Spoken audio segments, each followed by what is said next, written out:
열두 제자 중에 하나로서 디두모라 불리는 도마는 예수께서 오셨을 때에 함께 있지 아니한지라. 다른 제자들이 그에게 이르되 우리가 주를 보았노라 하니 도마가 이르되 내가 그의 손에 못자국을 보며 내 손가락을 그 못자국에 넣으며 내 손을 그 옆구리에 넣어보지 않고는 믿지 아겠느라 하니라.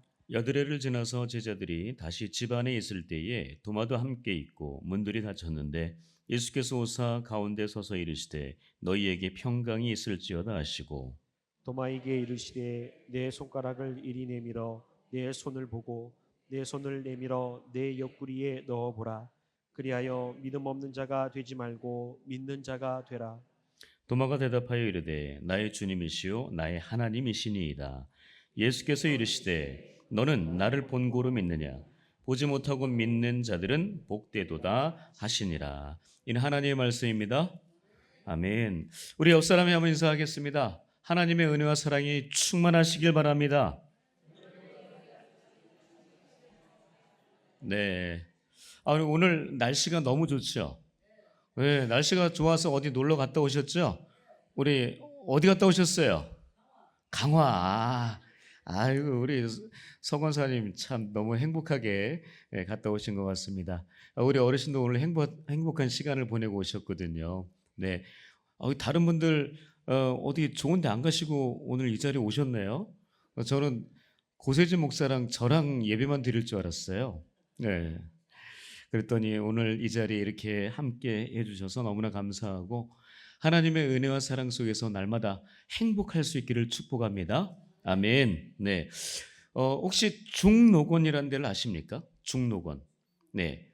전남 담양에 있습니다. 네. 전남 담양에 중록원이라는 데가 있는데 저렇게 생겼어요. 네. 제가 가본 곳입니다. 네, 중록원 수목원처럼 그 대나무들이 그냥 모여져 있어요.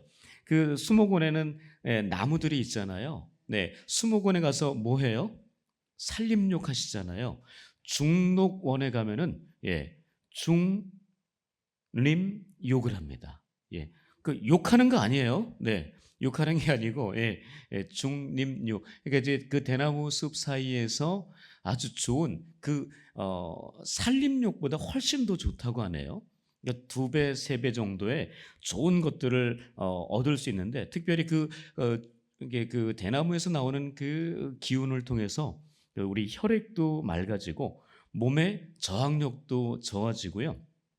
자율신경계도 조절해주고 뭐 공기정화력, 뭐 살균력 이런 것들이 매우 좋다고 이야기합니다. 이 대나무가 참 좋은 것 같습니다. 네, 혹시 전라도 쪽에 가시면은요, 담양의 중록원이라는 데를 한번 들려보시면 좋을 것 같고요. 바로 그 입구에 중록원 입구에 대통밥도 아주 맛있습니다. 네, 네, 선전하는 건 아니에요. 네, 대나무에 대한 이런 이야기가 있습니다. 어떤 사람이 대나무 씨앗을 사서 그 대나무를 심기를 원했습니다. 그 대나무가 이제 씨앗이 심겨지면 이제 나올 거라고 생각을 한 거죠. 그래서 정성껏 물을 주고 비료도 주고 뭐 이렇게 했는데 몇 달이 지나서도 아무런 반응이 없는 거예요. 그래서 혹시 이 씨앗이 문제가 있나 보다. 그래서 그 씨앗을 심었던 그 땅을 다시 다 엎어버렸습니다. 그리고 엎은 다음에 다시 씨앗을 심었어요. 대나무 씨앗을. 그래서 좀 더 깊숙이 내가 혹시 잘못 심었나 해서 다시 심었습니다. 다시 심었고 이제 물도 주고 영양분도 주고 이렇게 해서 잘 가꾸어서 이제 2달, 3달 그래서 1년까지 기다려봤어요. 1년까지 기다렸는데 문제는 1년이 됐는데도 아무런 반응이 없는 거예요. 그래서 이 사람이 너무나 화가 나서 이 땅이 잘못됐나 보다. 그리고 그 땅을 버리고 그냥 가버렸습니다. 그러고 난 다음에 1년이 지나고 2년이 지나고 3년이 지났어요.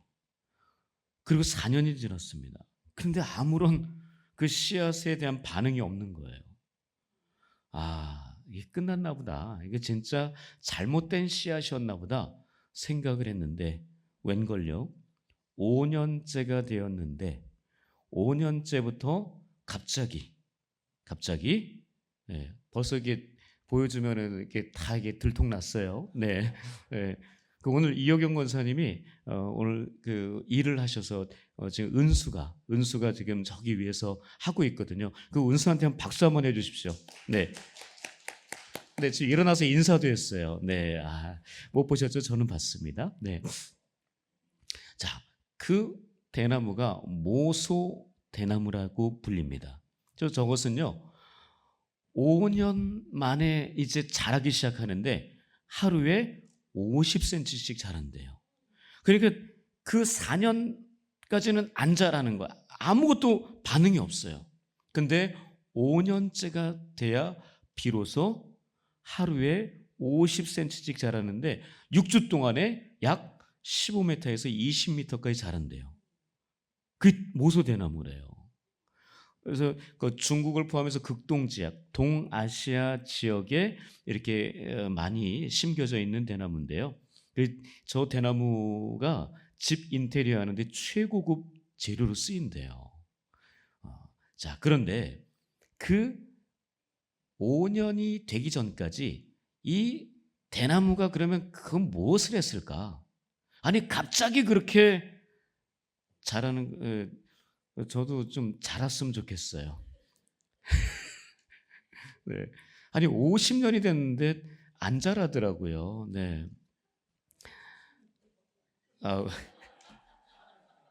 우리 서 권사님 70년 됐는데 안 자랐대요. 위로가 됩니다, 서 권사님. 네. 네. 자, 그 5년이 되기까지 이 모소 대나무가 한 일은요, 뿌리를 내리는 일이었습니다. 다른 게 아니었어요.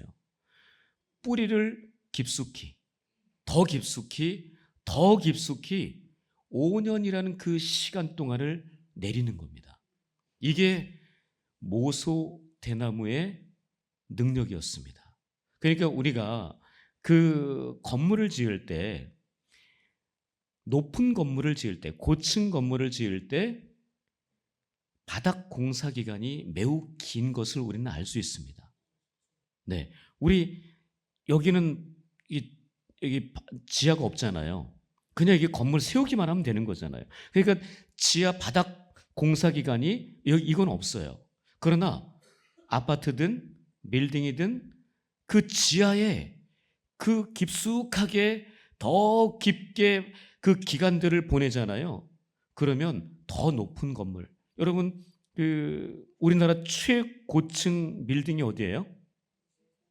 63빌딩은 옛날 얘기고 서건산이 아니 63빌딩은 언제적 얘기인데요? 네, 네, 네. 우리 그 잠실에 가면은 제2 롯데타워, 네, 몇 층인지 모르겠습니다. 어쨌든 그 타워가 가장 높은 타워잖아요. 그 지하 깊이가 대단하다는 거죠. 그러니까 이게 대충 세우는 게 분명히 아니라는 이야기입니다. 그러니까 그만큼 뿌리 내린다는 게 너무 중요하다는 거죠. 그 깊숙이 파고 내려가는 것. 여러분 그 태풍에 나무들이 뽑히잖아요. 저는 그 태풍에 나무가 뽑히는 것을 제 앞에서 눈으로 보았어요.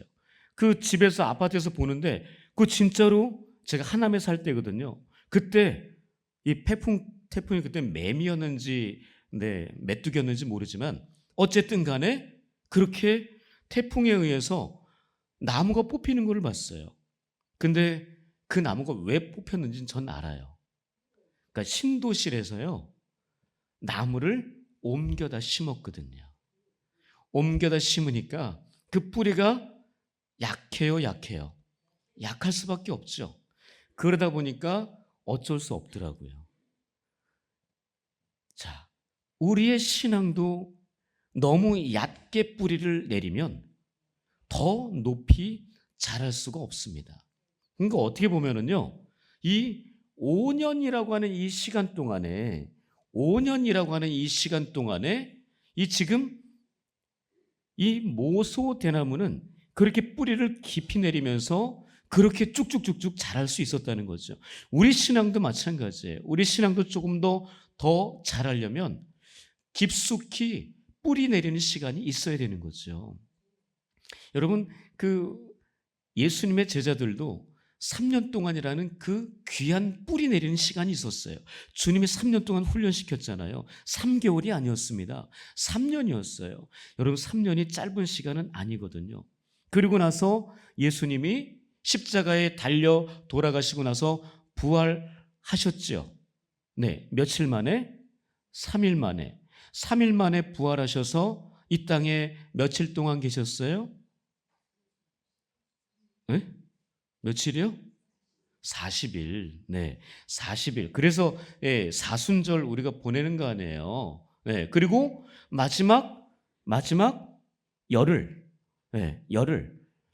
40일이 지나고 내가 너희에게 보낼 성령을 기다려라. 그리고 주님은 승천해서 올라가시고 10일 만에 놀라운 사건이 벌어졌죠.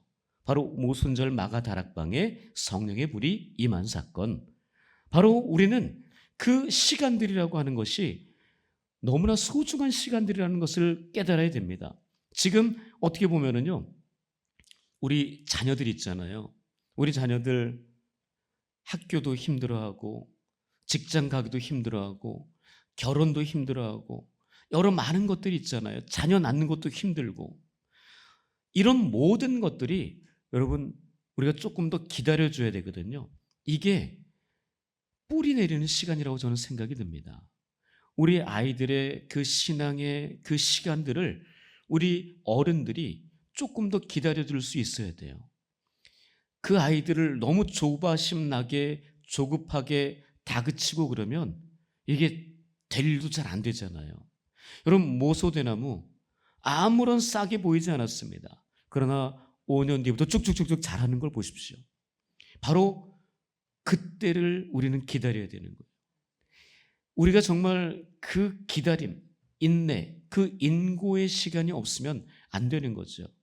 여러분, 그 미당 서정주 시인의 한 송이 국화꽃을 피우기 위해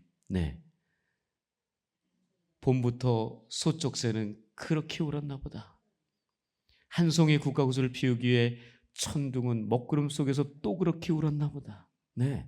바로 그 국화 한 송이를 피우기에 우리 꽃 나오니까 우리 권사님 좋아하시네요. 오늘 꽃 보고 오셨죠? 네. 정말 이런 꽃 하나를 피우기 위해서도 많은 시간들, 에너지들, 그런 모든 것들이 필요하다는 거죠. 그만큼 우리에게는 인내와 인고의 세월이 어떻게 보면 우리에겐 중요합니다. 우리 주님께서도 십자가에 달려 돌아가시고 나서 3일 동안 무덤에 갇혀 계셨어요. 어떻게 보면 그 시간들이 필요했던 거죠. 우리에게도 그런 시간들이 분명히 필요합니다. 우리가 주님 앞에서 더 쓰임받기 위해서는요, 어떻게 보면 이런 수면 아래에 있는 시간들, 여러분 그것을 견딜 수 있어야 되거든요. 버틸 수 있어야 되거든요. 그것을 못하면은 우리는 정말 주님께서 원하시는 그런 너무나 멋진 삶을 놓쳐버릴 수도 있다라는 것입니다. 그렇기 때문에 우리가 하나님 앞에서 구할 건 뭐냐? 하나님, 내가 조금 더 버틸 수 있는 인내심을 허락해 주십시오. 내 남편에 대해서, 내 아내에 대해서, 나의 부모님에 대해서, 내 자녀들, 특별히 아들, 딸에 대해서, 그리고 여러분 손자, 손녀에게는 많이 기다려 주시잖아요. 그죠? 너무나 헌신하시고 너무나 다 받아주시잖아요. 근데 자녀들 키울 때는 안 그랬잖아요. 못 기다려. 저도 그러거든요. 못 기다리는 거예요. 그게 참, 이 조바심이라는 게 참 어려움을 만드는 아주 근원이 되더라고요. 되도록이면 저도 그러지 않으려고 많이 애를 씁니다. 자, 우리 옆 사람이 한번 인사하겠습니다. 우리 끝까지 버티십시다. 여러분, 끝까지 버텨야지 열매를 맺습니다. 여러분, 오늘 새벽에도 설교했지만 마태복음 13장의 그 씨 뿌리는 비유에서 인내하는 거예요. 인내해야지 열매를 맺을 수 있어요. 인내하지 못하면 열매 못 맺습니다. 열매 맺으려다가도 그 설익은 열매를 우리는 먹고 말아요. 그렇기 때문에 끝까지 인내할 수 있기를 축복합니다. 이제 우리 제자, 12명의 제자 기억은 나십니까? 네, 기억나시죠? 네. 자, 오늘은 7번째 제자입니다. 7번째 제자 누구예요? 네, 도마. 도마 가져오셨어요? 집에 도마 하나는 다 있으시잖아요. 네. 자, 그 도마라는 이 사람 누구냐? 한번 살펴보도록 하는데요. 이 도마는요, 네, 아람어입니다. 그 단어 자체는 아람어예요.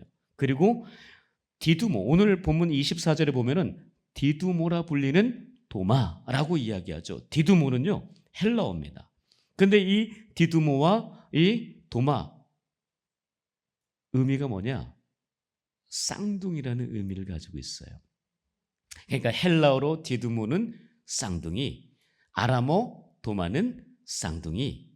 여러분 쌍둥이 하면은 네, 우리 천장로님 네, 쌍둥이 잘 크고 계시죠? 네. 결혼해서 지금 잘 살고 있습니다. 예. 여러분 성경에 쌍둥이 하면 누가 있어요?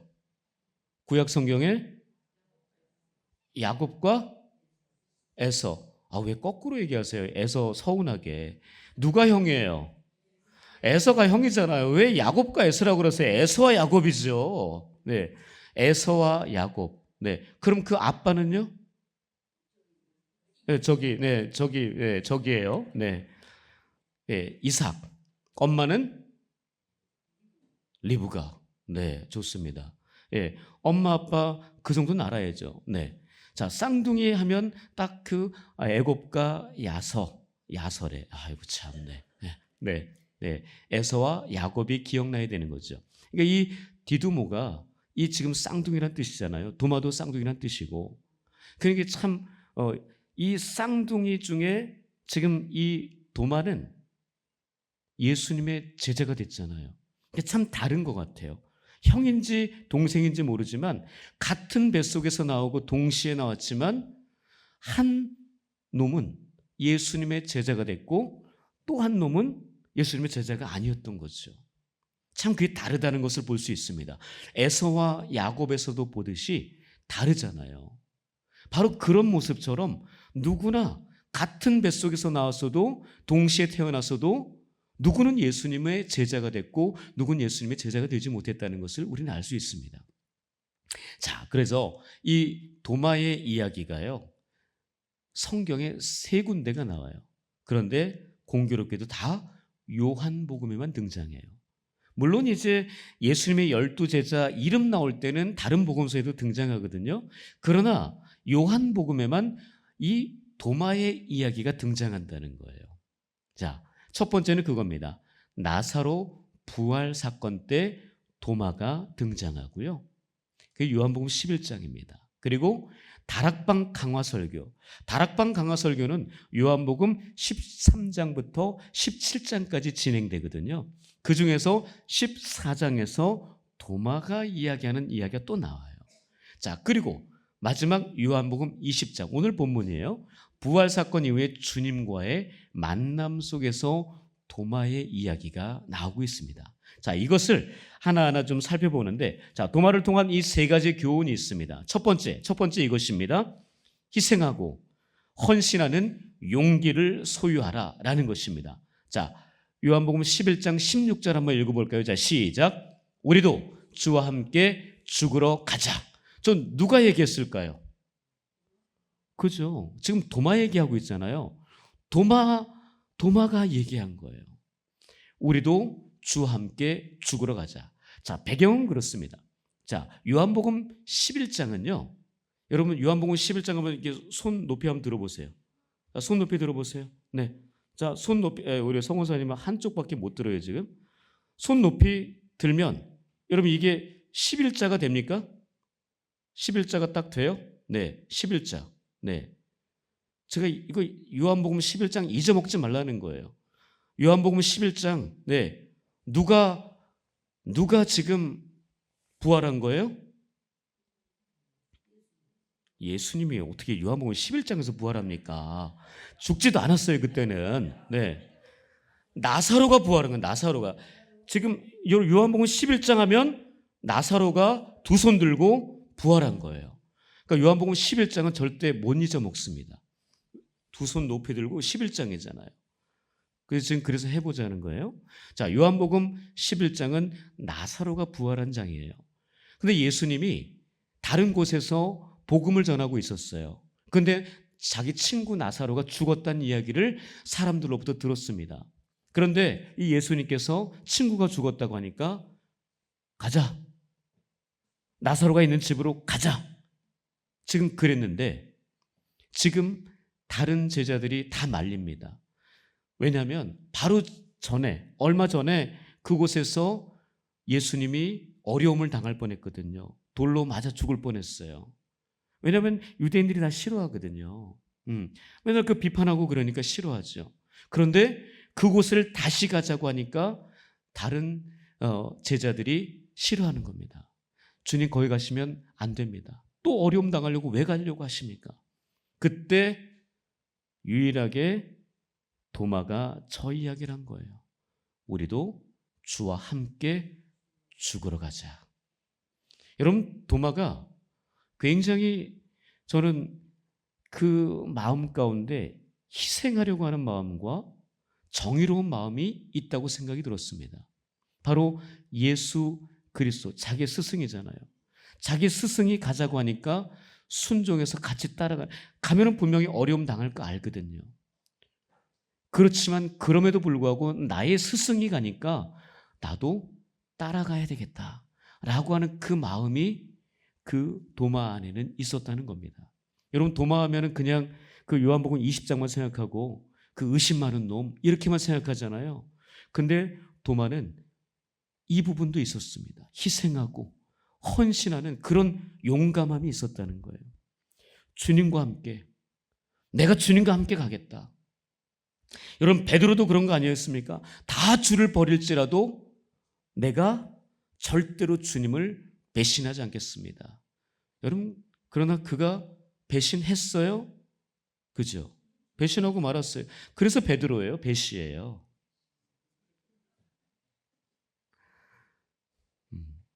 잊어먹지 말라고 하는 거예요. 누가 배신했냐? 베드로, 배신 배자예요. 저는 그렇게 그냥 생각합니다. 도마, 비록 그가 그렇게 의심 많은 사람이었지만 그 예수님을 쫓아서 희생하고 헌신하는 그 용기가 그에게는 있었다는 것을 우리가 좀 기억해 볼 필요가 있습니다. 베드로에 못지않은 믿음을 가진 사람이었고 그도 또한 대단한 예수님의 제자로서의 역할을 했던 사람이에요. 순교했던 사람입니다. 그런 대단한 이 도마의 모습을 우리가 좀 기억해 보고, 저는 이 도마를 살펴보면서 과연 내가 그 상황이었다면 그렇게 주님 앞에서 이야기할 수 있었을까? 나는 지금 목사라고 지금 이 단에 서 있지만 나에게 정말 그렇게 희생하고 헌신할 만큼, 주님을 따라갈 만큼 그런 믿음이 나에게는 있을까? 다른 사람들이 다 가지 말자고 하지만 그래, 나의 스승을 내가 따라가야지 라고 하는 그런 결단하는, 그런 용기 있는 말을 할 수 있는 사람이 나일까? 다른 사람들이 다 반대해도 나는 그 길을 가겠다고 하는 그 마인드가 내 안에 아직도 존재하고 있는가? 한번 우리는 그 생각을 해봐야 될 것 같습니다. 여러분, 찬송가 323장을 아마 좋아하실 거예요. 부름받아 나선 이 몸 어디든지 가오리다. 한번 불러보실래요? 부름받아 나선 이 몸 어디든지 가오리다. 괴로우나 즐거우나 주만 따라가오리다. 어느 누가 막으리까. 죽음인들 막으리까. 어느 누가 막으리까. 죽음인들 막으리까. 그죠? 우리 주님 처음 만났을 때 이 고백, 이 찬양 하지 않았습니까?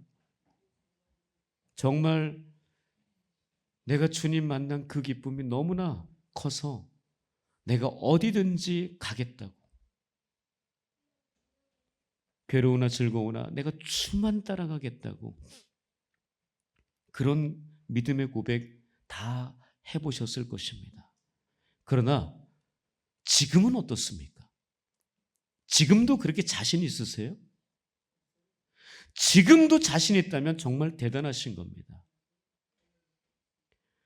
부름받아 나선 이 몸 어디든지 가오리다가 아니라 골라 가겠습니다. 내가 편한 대로 가겠습니다. 내가 원하는 대로 가겠습니다. 당신이 원하는 것 말고 내가 원하는 것, 내가 바라고 내가 기대하는 것, 내가 그거 원하고 내가 그거 바라고 내가 살아가겠습니다. 여러분, 우리가 이게 지금 그러고 있는 거 아니에요? 여러분 2절 한번 보시겠습니까? 2절은 이렇게 돼 있죠. 아골골짝 빈들에도 복음 들고 가오리다. 소돔 같은 거리에도 사랑하고 가오리다. 안 가요. 무서워서 안 갑니다. 두려워서 안 가요. 3절은 어떻습니까? 존귀 영광 모든 것에 주님 올라봐서 이거 이렇게 안 해요. 존귀 영광 모든 것에 나한테 주시고 멸치천대 십자가 당신이 지고 가시라고, 다른 사람 지고 가라고, 나한테 그거 시키지 말라고. 여러분, 우리가 이러고 있는 거 아니에요? 믿음 생활하는 게 이러고 있다고요. 우리가 처음에는 그렇게 뜨거운 마음으로 어디든지 가겠다라고, 복음 들고 내가 무슨 짓을 다 하겠다고, 죽음 두렵지 않다고 그렇게 고백하고 선언하고 이제 여기까지 왔는데 지금은 이제 안 그래요. 나이가 먹어서 그런 건지 아닌 것 같아요. 그거는요, 믿음이 약해진 거죠. 말씀에 대한 신뢰도가 떨어진 거예요. 더 살다 보니까 가진 게 많아지고요, 생각이 많아지다 보니까 우리가 이렇게 돼버린 거 아닌가 생각이 듭니다. 저도 두렵습니다. 더 나이 먹으면 자꾸만 골라 가려고 하고, 자꾸만 내가 원하는 것만 하려고 하고, 싫은 것은 하지 않으려고 하는 그런 모습이 있을까 봐. 주님이 가자고 하는데 안 가는 거예요. 가지 말자고, 거기 못 가겠다고, 무섭다고, 거기 가면 큰 일 생긴다고. 그러고 있는 우리들의 모습 아닙니까? 그러나 도마는 안 그랬어요. 우리 주와 함께 죽으러 가자고. 여러분, 이게 쉬운 말입니까? 여러분, 목숨 아깝죠? 여러분, 도마가 그냥 겉멋이 들어서 그랬을까요? 저는 절대 그렇게 생각하지 않습니다. 진실한 마음을 담아서 자기 스승 따라 죽겠다고 저는 결단했다고 봐요. 우리가 그래야 된다고 봅니다. 이게 첫 번째 도마의 모습, 우리가 도전받아야 될 모습이고요. 두 번째는 이것입니다. 하나님의 은혜로 영적인 어둠에서 벗어나라 라는 겁니다. 자, 14장 5절에 한번 요한복음 14장 5절 읽어볼까요? 시작. 도마가 이르되 주여, 주께서 어디로 가시는지 우리가 알지 못하거늘 그 길을 어찌 알겠사옵나이까. 지금 아까 얘기했죠. 다락방 강화는요, 요한복음 13장부터 17장까지입니다. 그렇게 마가의 다락방에 모여서 이제 마지막 주님이 사역 정리를 하셨어요. 그곳에서 만찬도 하시고 그곳에서 세족치기도 하시고, 그리고 이제 마지막 말씀을 하시면서 내가 이제 아버지 집에 가야 된다. 내가 너희들의 거처를 예비하러 갈 거야. 그 길을 나는 가야 되거든. 그렇게 얘기했더니 도마가 갑자기 나타나서 저 얘기를 하는 거예요. 주여, 주께서 어디로 가시는지 우리가 알지 못하거늘 그 길을 어찌 알겠사옵나이까. 도마는 주님께서 하시는 그 말씀하신 그 길이 정확하게 어딘지를 몰랐어요. 그 집이 어딘지를 잠시 망각했습니다. 그는 인간적인 길만 생각한 거예요. 매우 이성적인 길만 생각한 겁니다. 합리적인 길만, 인간적인 길만 생각하고 주님 앞에 저렇게 물어본 거예요. 주님, 당신 어디로 가십니까? 그 길 우리는 모르겠습니다. 여러분, 이런 사람들에게 필요한 것은요, 하나님의 은혜입니다. 하나님의 은혜가 필요해요. 이런 사람들에게는, 그렇게 잘 모르는 사람들, 말씀을 읽어도 잘 모르는 사람들, 그런 사람들에게는 하나님의 은혜가 필요합니다. 여러분, 우리가 말씀을 본다고 다 압니까? 설교를 들은다고 다 알아요? 성경 공부한다고 다 압니까? 모르거든요. 또 잊어먹고 또 까먹고, 아는 것 같았는데, 이해가 되는 것 같았는데 또 지나면 모르는 우리들의 모습입니다. 여러분, 우리에겐 이 은혜가 필요해요. 이해가 아니라 은혜가 필요합니다. 은혜가 먼저예요. 은혜가 있어야 이 말씀이 믿어집니다. 은혜가 없으면 이 말씀을 아무리 잘 설명을 해줘도 이해가 안 돼요. 모르겠어요. 안 믿어져요. 그러나 하나님의 은혜가 들어가면 그 말씀이 이해가 되고 믿어진다는 거예요. 참 희한해요. 여러분, 제가 얘기했잖아요. 저는 원래 멍청한 사람이었어요. 참, 이 말씀을 읽으면 이 말씀을 모르겠어요. 이게 대체 뭔 소리인지를 모르겠어요. 아무리 읽어도 모르겠더라고요. 근데 저에게는 하나님의 은혜가 많이 임했어요. 어떤 통로로 임했느냐? 전 제가 찬양을 많이 했거든요. 찬양을 정말 많이 했어요. 젊었을 때부터 찬양하는 그 자리에 늘 저는 있었습니다. 그러면요, 하나님이 찬양할 때마다 저에게 은혜를 부어주시는데 정말 감당할 수 없을 정도로 많은 은혜를 경험했습니다.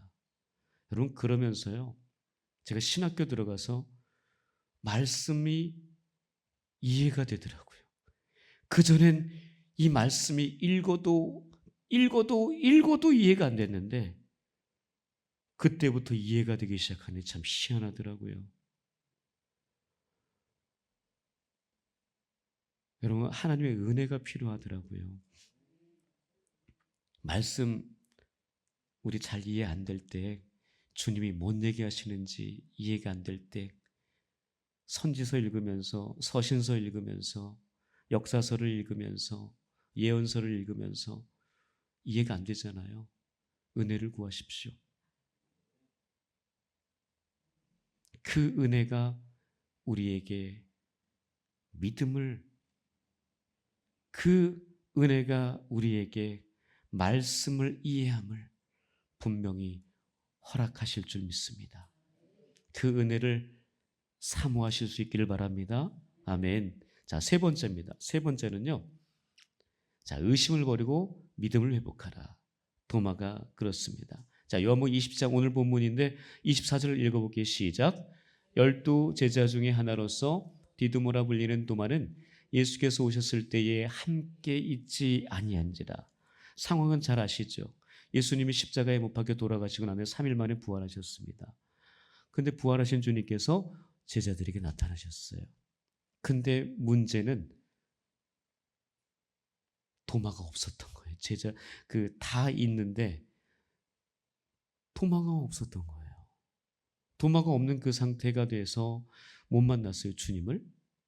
자, 다른 제자들이 야, 우리가 주님 만났어. 부활하신 주님 만났어. 그랬더니 도마가 뭐라 그래요? 야, 나 못 믿겠어.